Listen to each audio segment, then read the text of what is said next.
ہم پرچیز کرتے ہیں کوئی پلاٹ، اس ٹائم تو ہمارے یہ نیت ہے کہ اس کے اوپر کاروبار کرنا ہے، مگر کچھ حالات کی وجہ سے یا ایسا ہوتا ہے کہ کاروبار کا موڈ نہیں ہو رہا، تو اس کو اگر بیچنے کی نیت ہو تو اس پہ زکوٰۃ ہوگی؟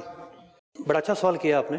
ایک شخص نے مال خریدتے وقت تجارت کی نیت نہیں کی۔ بندہ کو پراپرٹی خرید رہا ہوتا ہے، وہ کہتا ہے کہ چلو بچے بڑے ہوں گے، ان کو گفٹ کر دیں گے، ان کے کام آ جائے گا، فیملی ظاہر بات ہے بڑھتی ہے بندے کی، بیچنے کی نیت نہیں کرتا وہ، بعد میں مارکیٹ چڑھ جاتی ہے، اس کی بیچنے کی نیت ہو جاتی ہے۔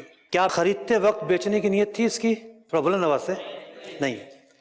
اور ہم نے شرط کیا بیان کی تھی کہ خریدتے وقت بیچنے کی نیت ہو جب زکوٰۃ فرض ہوتی ہے، لہذا اس پراپرٹی پر زکوٰۃ فرض نہیں ہوئی۔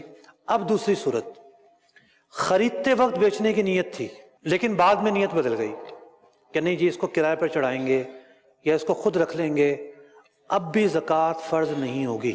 یہ دوسری صورت بہت اہم ہے کہ خریدتے وقت تو بیچنے کی نیت تھی لیکن جو زکوٰۃ فرض ہونے کا دن اور تاریخ آتی ہے وہ ابھی نہیں آئی، ابھی دوران سال ہے، نیت بدل گئی، اب بھی اس پراپرٹی کو اس کو مال تجارت میں شمار نہیں کریں گے، اس پر زکوٰۃ نہیں بنے گی۔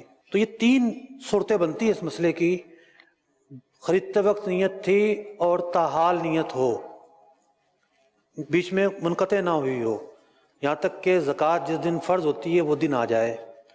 دوسری صورت خریدتے وقت ہی نیت نہیں تھی، تیسری صورت خریدتے وقت نیت تھی بعد میں بدل گئی۔